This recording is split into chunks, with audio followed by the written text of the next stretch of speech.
Welcome to the future, where the glass is half full and you'll need new glasses, where you'll be jumping from conclusions. The past is annulled, and a new future is born. Never before in history has so much meant so little to so many.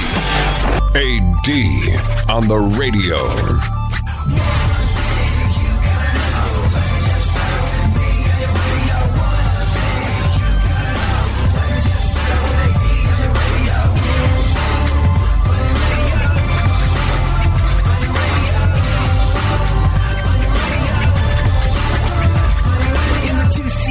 It's you and the senorita, woofer blowing up the tweeter, cause it's me up in the speaker. Back in the mama seat, top down like a player, and the sound up in your ears, it is the dopest rhyme say. I run a game like a cheater, I'm balling like they're a cheater. So do you remember a couple of months back, maybe it was longer than that, time passes so quickly, but maybe it was a couple of months longer than that, a whole bunch of musicians got together in Italy. Now, Foo Fighters hadn't played together in Italy in a very, very long time, and they made a video of like 1,000 musicians playing Learn to Fly. And it was incredible. And it was basically them saying, hey, Foo Fighters, you got a lot of fans here. Please make the trip. Dave Grohl was all moved. He actually learned some Italian and spoke it by way of thanking them and said, we are coming to Italy. And I'm going to go out and guess that unless Italians in general have a proclivity for this sort of thing, this is the same folks that got together and organized all the musicians to play Learn to Fly. They did this in Italy, played Seven Nation Army all at once, 1,000 musicians.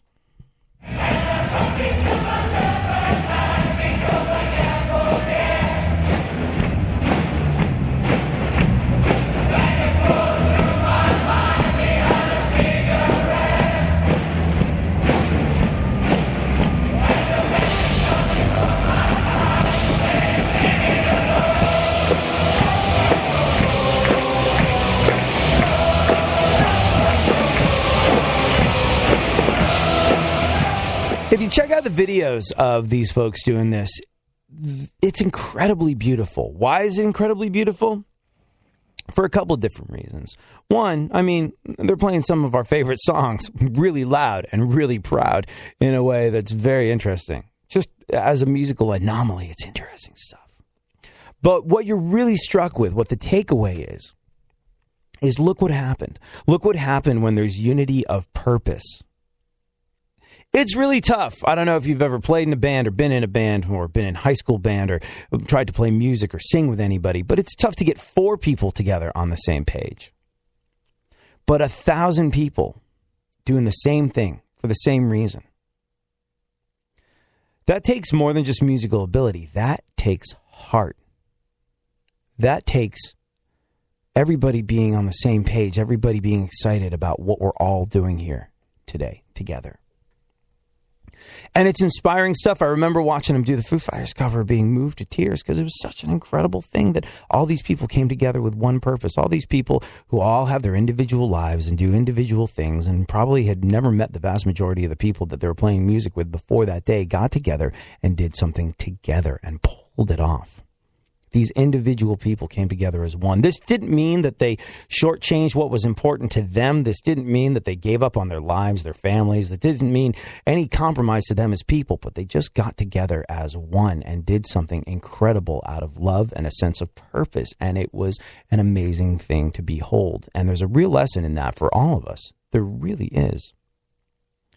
And during this time where the closer we get to you actually being able to pull a lever for democracy and elect a new president of these United States of America, the closer we get to that, the more ridiculous it seems as though things have become. The more it feels like, what world are we living in? Funkhauser and me, we're sort of a newer generation. So I've been talking to some folks that are older and being like, no disrespect, but you've been around the block a few more times. Think about how it feels every single day in America and indeed the world. It's weird, right? It's not just me. You haven't experienced anything like this in your lifetime. They're like, no, this is weird. We're living in weird times. And look, politics aside, who you vote for, there might be long-term ramifications.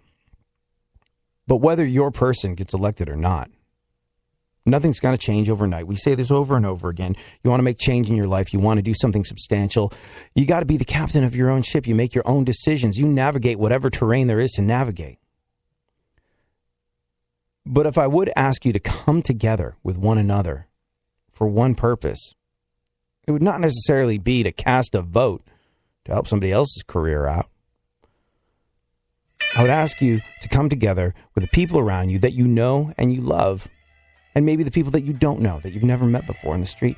Just be awesome to one another. It's so simple. It is so simple. It's not easy to do, but it's a simple thing. It starts with you.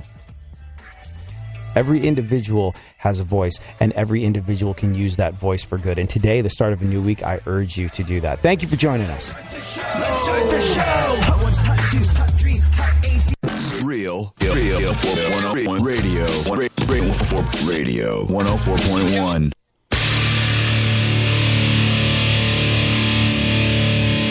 Where the left and right come together for fundamental truths. AD on the radio, on Twitter at ADSXE. I do what I want, when I want, how I want. Every day you're going and working, running that rat race and that pace and that place will leave a bad taste for anyone, everyone working day after day. So buddy, I gotta say, yo, there's gotta be a better way, yeah. And you do what they told ya. Company man, feel it, a mindless little soldier. How can you live like that and maintain your composure before it's begun? Your life's already freaking over. Yeah, I do what I want, when I want, how I want. Funkhauser?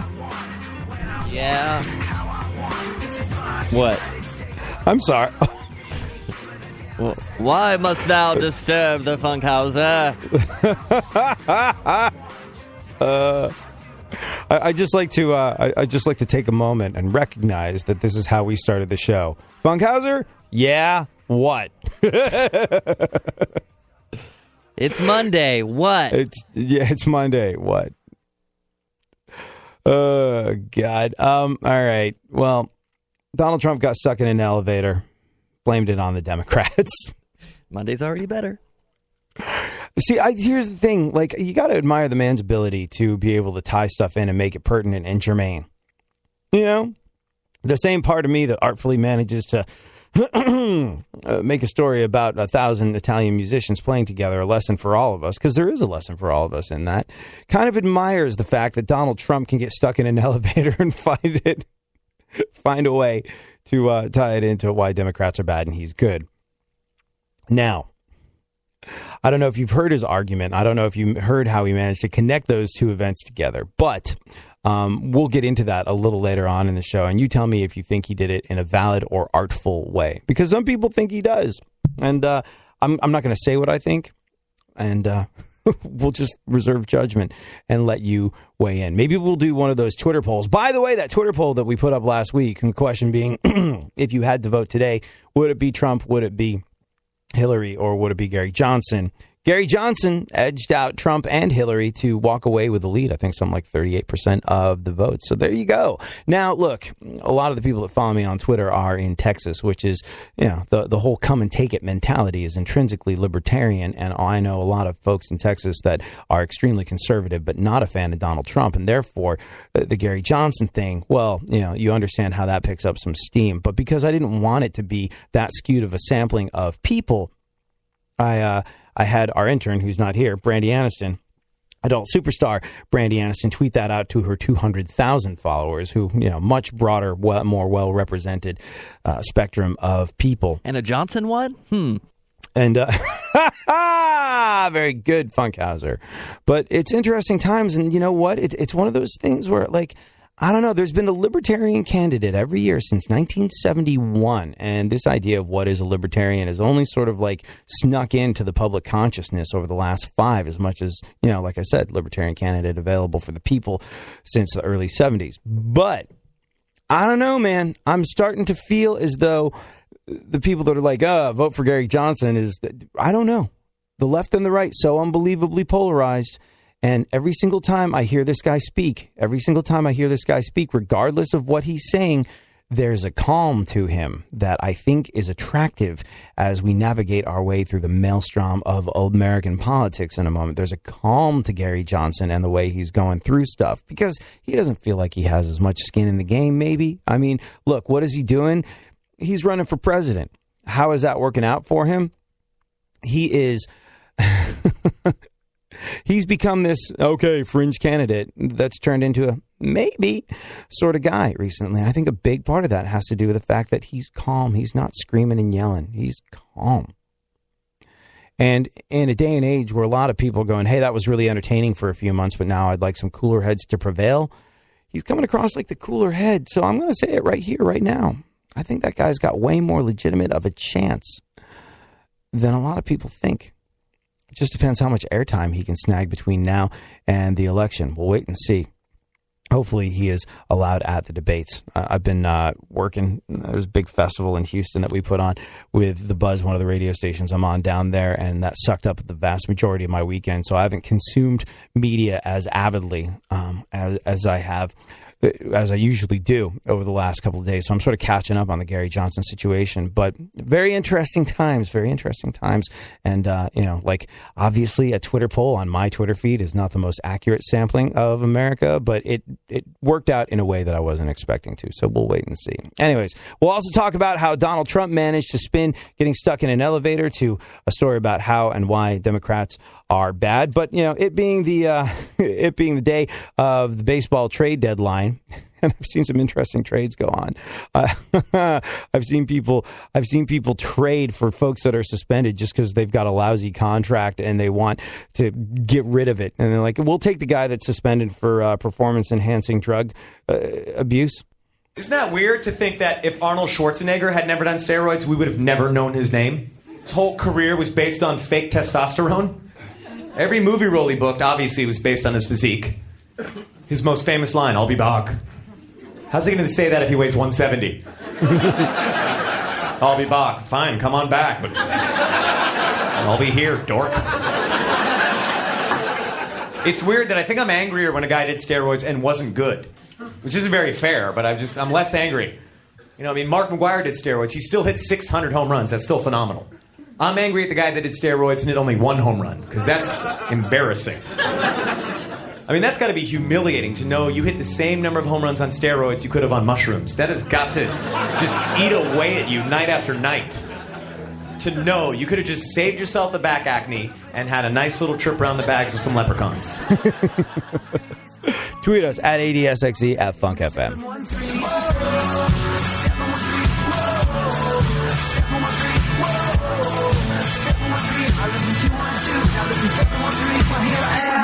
With the H-Town Jam, came to the city with the master plan. Radio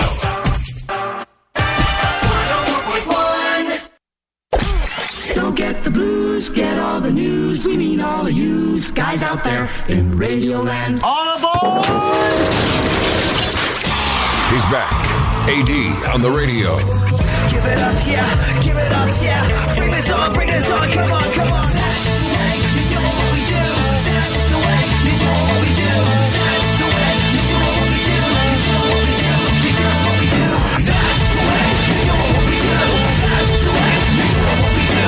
That's the way you do what we do. You do what we do. You do what we do. Well, it's a new one. Here I come again, coming again, taking it back to the place where I'm picking up the pen. And before I started, it's already a killer. When you know that you're good, I gotta say that it's a thriller. Hey, I do it my way, bitch. Taking advantage of the gift, we gotta make it and pay to play. So what do you say, bitch? What do you say? You say that what I did just blew you away.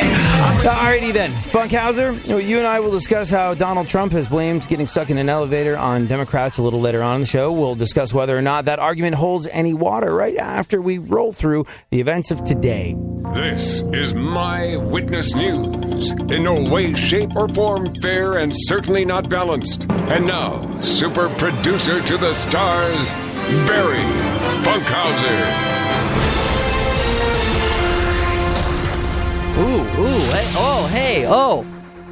Hey.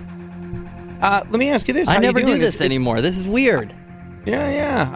I like this. How you been? I'm all right. I'm okay. Celebrating summer over here. being a summer guy. Now it's August, 1st of August. Are you a little sort of like, oh man, back to school's right around the corner? Do you get bummed out, even though you don't have to go back to school and you didn't get that glorious extended vacation that you got when you were a kid? Do you still get bummed out when you see back to school signs in stores? Just like, no backpack, no school supplies, no, not ready for this.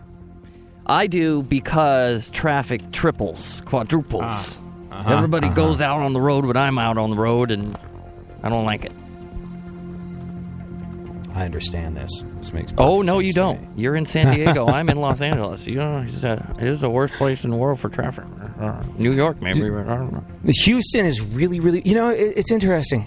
It's interesting. Like, for those that don't know, I spend a lot of time going back and forth between Houston and San Diego. And Houston, man, being there in a field full of 10,000 people or in a stadium full of 10,000 people enjoying an event together really brings it home. Like, here's the thing. I'm going to peel back the curtain a little bit.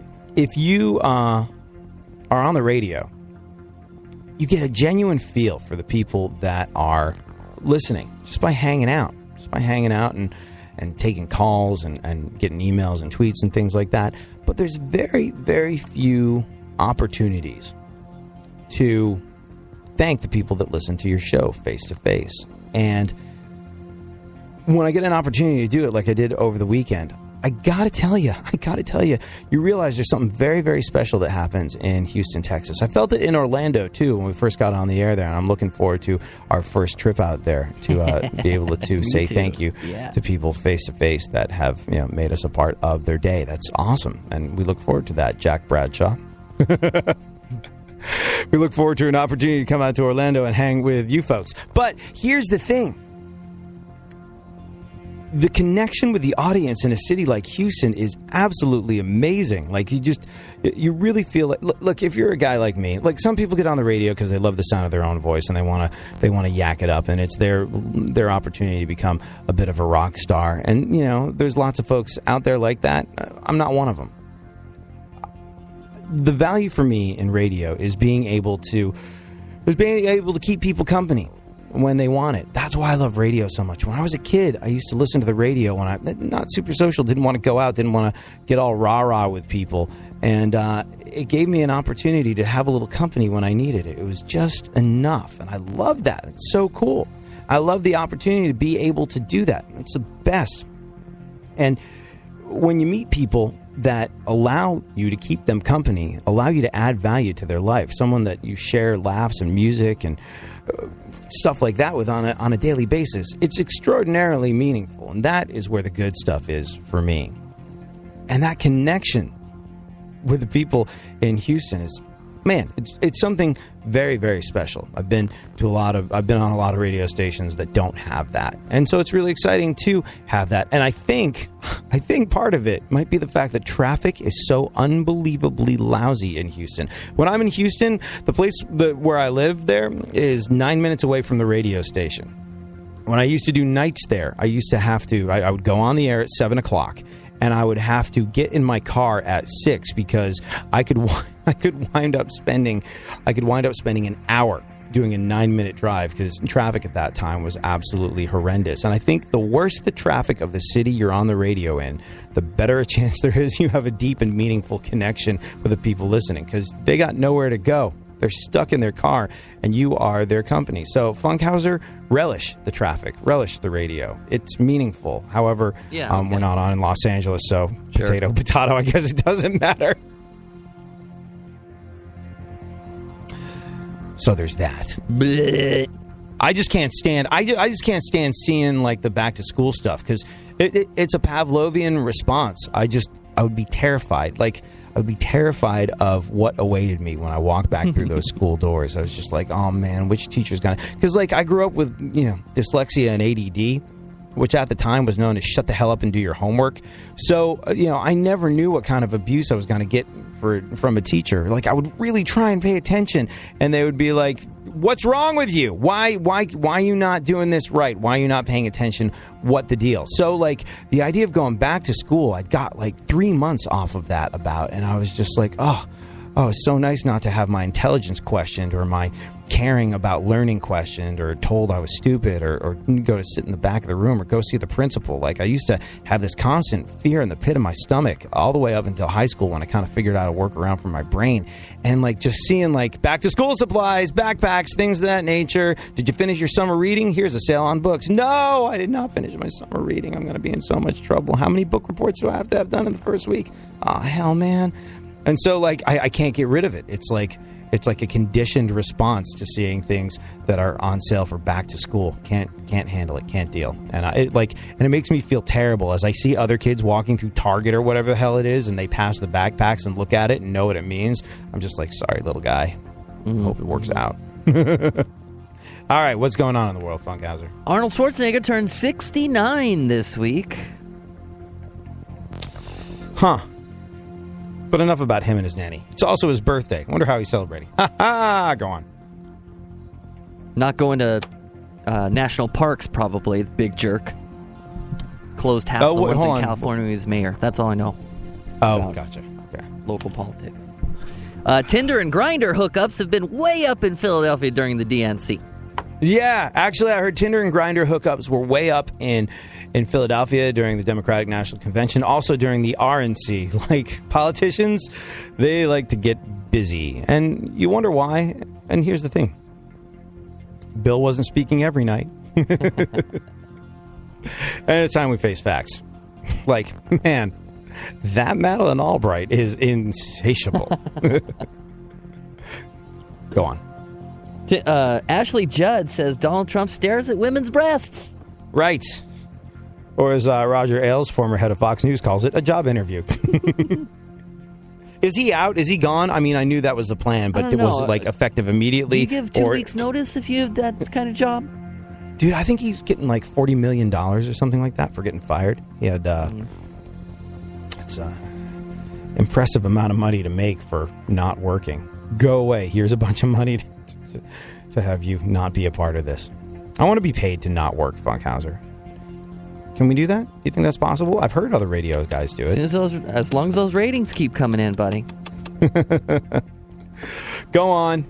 Donald Trump is now engaged in a Twitter war with the father of a Muslim American war hero who died in the line of duty.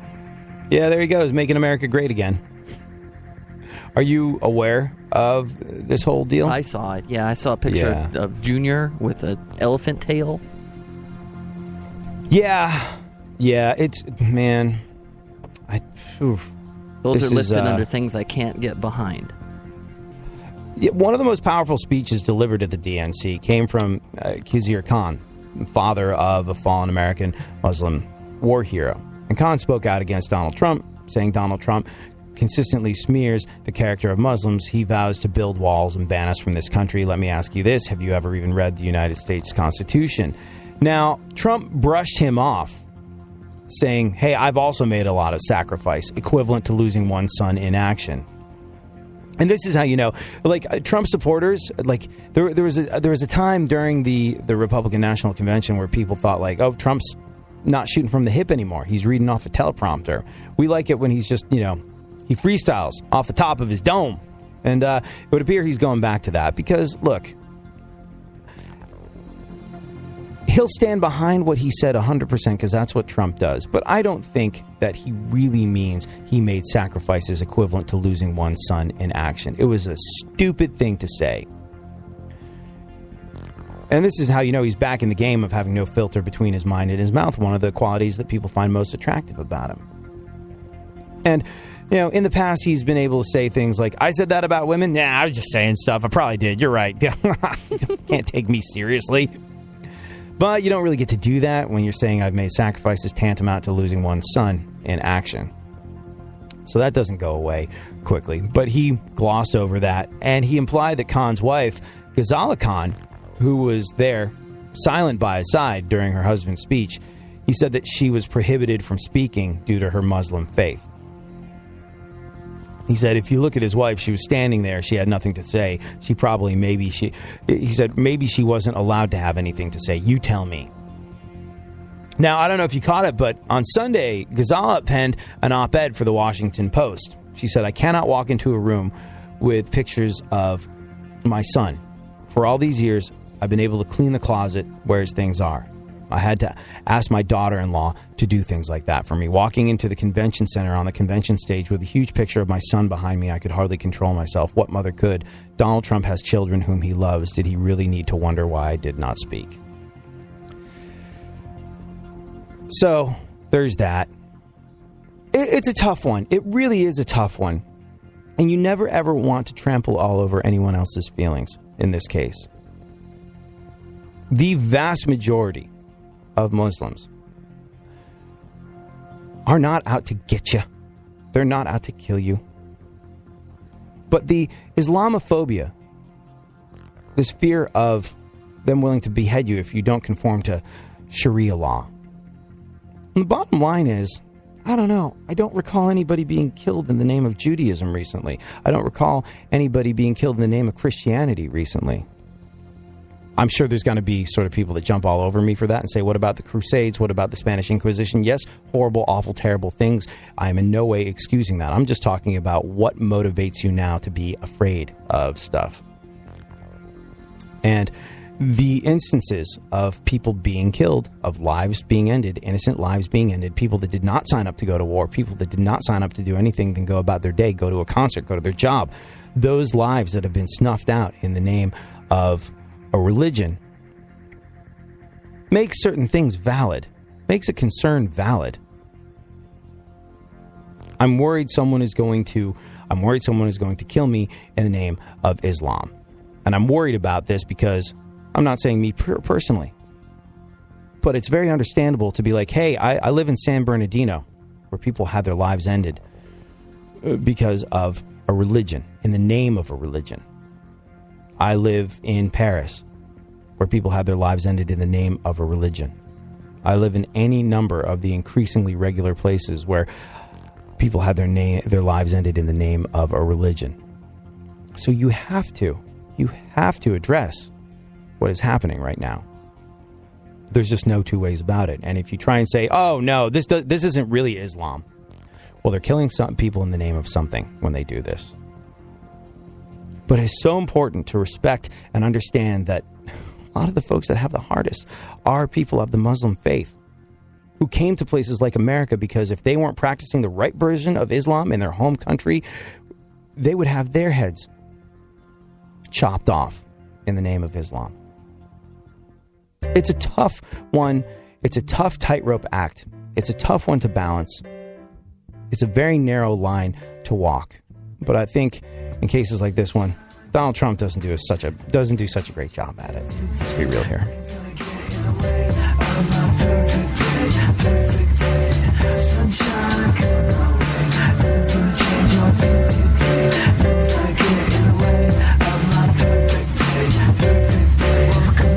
With puppies in my face and Dad gotta join the human race. Time for a yawn and a stretch and a walk, you see. Real radio. Real radio. 104.1.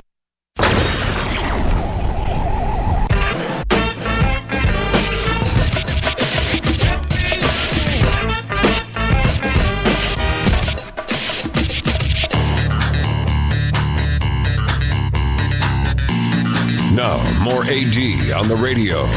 Back once again, the ill behavior, delivering and giving you a musical savior. Back once again, it's your boy AD again. Nobody rock a party better than me. Back once again, the ill behavior, delivering and giving you a musical savior. Back once again, it's your boy AD again. Nobody rock a party better than me. All right, Funkhauser, let's roll through what remains of the news, and then we'll discuss how Donald Trump pinned a broken elevator on the Democrats and see if there's any validity to it. I'm reserving judgment. Fifth floor. Fifth. Go on. Blake Shelton says he admires Donald Trump's fearlessness. You know, I got to be honest with you. So do I. Like, I do. It's just me being fearless. Or just not caring about anything? What's the difference? Well, you know, I think going after it, going like, hey, this is my end goal, and I'm going to go after it, and not caring what happens, just knowing that that's the goal and I'm going to attain it, is a valuable attitude to adopt in many areas of life. I wish I could do that. I wish I could do that more in life in many ways. I really do. And I, when Blake Shelton says he admires Donald Trump's fearlessness, you know what? I'll put my hand up and say, hey, wow, me and Blake Shelton, we agree on this. We should go on tour together, you and me. Yeah. It's just I'm not running for president of these United States of America, and my words don't carry nearly as much weight. I'm a goofball on the radio, and I pick my words incredibly, incredibly carefully. And there's areas of your life and my life where fearlessness is a good thing. But when fearlessness translates into well, like what fearlessness translates into I think that pretty much says it. I was searching for the words. That's the word. Let me ask you this, Funkhauser. Yeah. Donald Trump. I'm going to absolutely alienate a lot of anti-Trump. Yeah, well, I'm putting this on the news. You put me on the news now? You can ask me? I'm going right to the news right now, buddy. Going on the news. What are you asking me? What do you think of the idea of Donald Trump being president? Do you think it would be an unmitigated disaster? Yes and no. I think that it's already a disaster. We just got to put our head down for 4 years and cross our fingers. Because who else got there? There was like a piece of audio that was circulating around where they were, I think it was Paul Ryan. I think they were asking Paul Ryan, and this got banished from the interwebs, lickety split, where they're like, aren't you worried about Trump? You said he was, bad news, and now what? You're behind him, and they're like, it'll take about 2 seconds flat for him to conform to what we want him to conform to, and that went away, and so here's the thing about it. If you cast your mind back to Ronald Reagan. Now, a lot of people would say, look, if you're a conservative, if you're a Republican, Ronald Reagan is the brass ring. His presidency represents the pinnacle of what made America great in a lot of people's eyes. A lot of people would say, a bunch of failed economic policies. He wasn't willing to give handouts from. Ronald Reagan was an interesting one. Did you know that he was very against welfare? He was very against this idea of handouts from the government to the people. But he would write personal checks to people that would get a chance to meet with him. There was one woman, I think she was from the South Bronx, I can't remember her name, but she met with President Reagan, and she said, please, you got to do something about welfare. I'm having a hard time. I can't pay this. I'm broke. Just everything is terrible, and I don't have any money. Ronald Reagan, even though he was against welfare, wrote this woman a personal check and said, here, this will help you through your troubles. From me, Ronald Reagan, to you. Then noticed that she never cashed it, and she put it in a frame at home on the wall. And he was like, no, that money was for you to spend, and sent her another check so she could go do things like pay bills.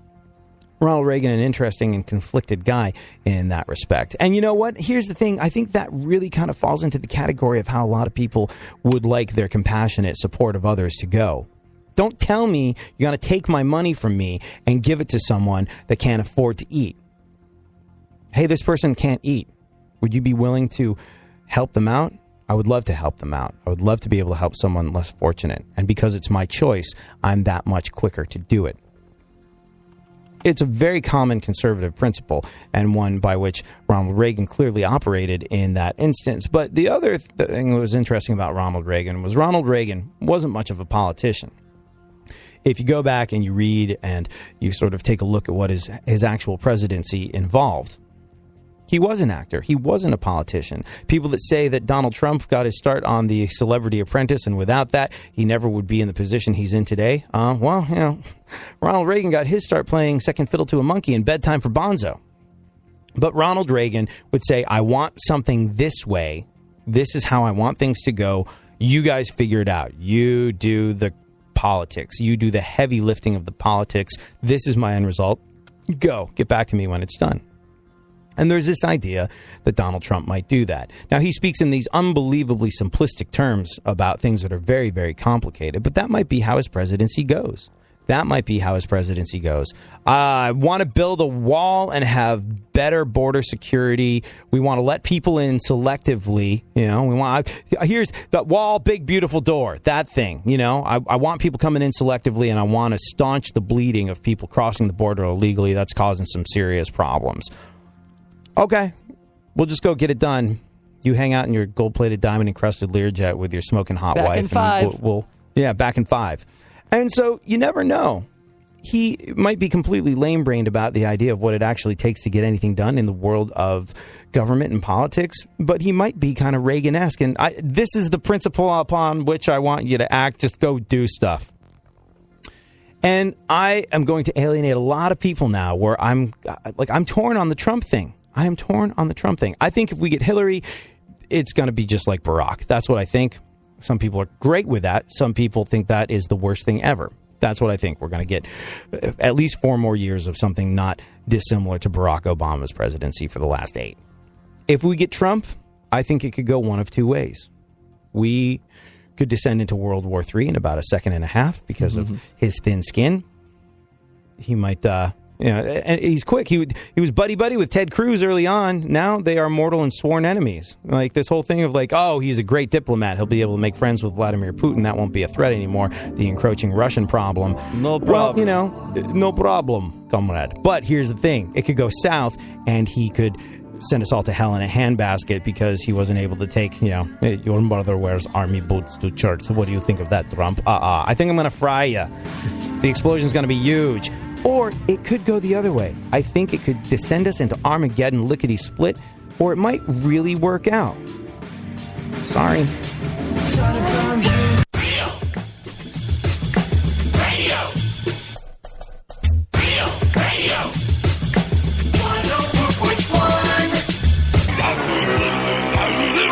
There's something happening here, and you should know what it is. The Dumbing Up of America. Now, more AD on the radio. Did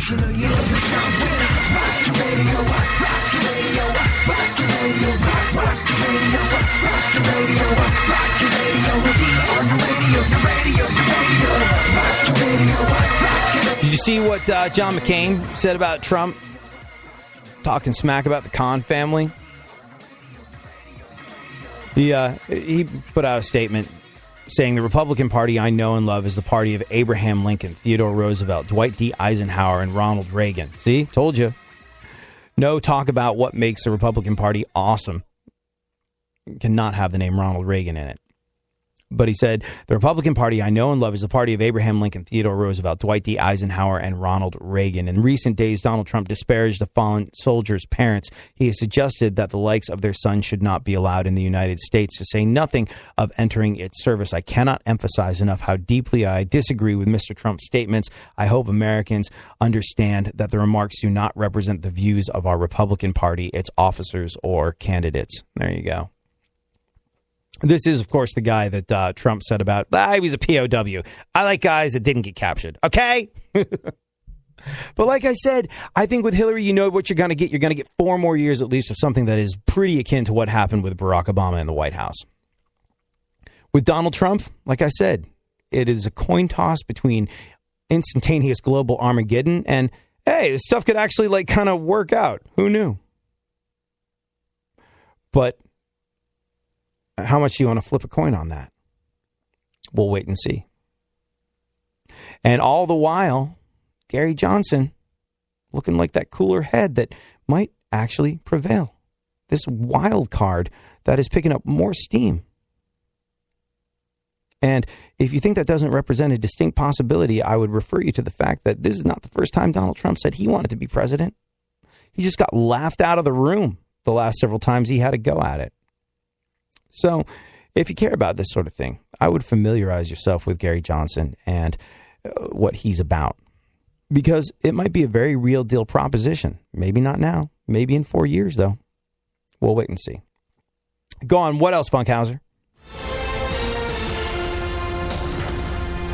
So many things. Look at all these things. Donald Trump says he's made sacrifices in his life. Right. Sacrifices akin to losing a son in action. This is during the whole smack talk with the Khan family. He's made tremendous sacrifices. Tremendous, huge sacrifices. In fact, just last week, he said he ate his filet and lobster dinner on his private jet without béarnaise sauce. Perish the thought, the without humanity béarnaise go on. Sauce, no! No! Do you know what béarnaise sauce is? Probably that thing I can't pronounce when I'm trying to order it. Bergagnese sauce? Bernaise. Bergagnese? I think I tried some when I was younger, and I was like, no, it gets in the way of the taste of steak. This is something that people richer than me steak. like. Something I only remember. yeah. How's it going with the vegan girlfriend? Somebody call someone. No, it's going great. Help me. Things are good. Kale, right? Oh, yeah. Nobody likes protein kale. Quickly. Do you like just like, so you eat vegan breakfast and dinner with Canadian Jane? I talk about it. Makes me hungry. Do you just like go out at lunchtime and be like, I will have 17 Big Macs, please? No, I'm doing well. Like my thing right now is pizzas. I'm making pizzas. That's the thing. I can do that. That's a flatbread pizzas, veganish food. Cheese-free fake pizza. Cheese. So basically, like, bread with tomato sauce. Yep. Wait, you're allowed to have feta cheese, and that qualifies as being fake. Oh, fake cheese.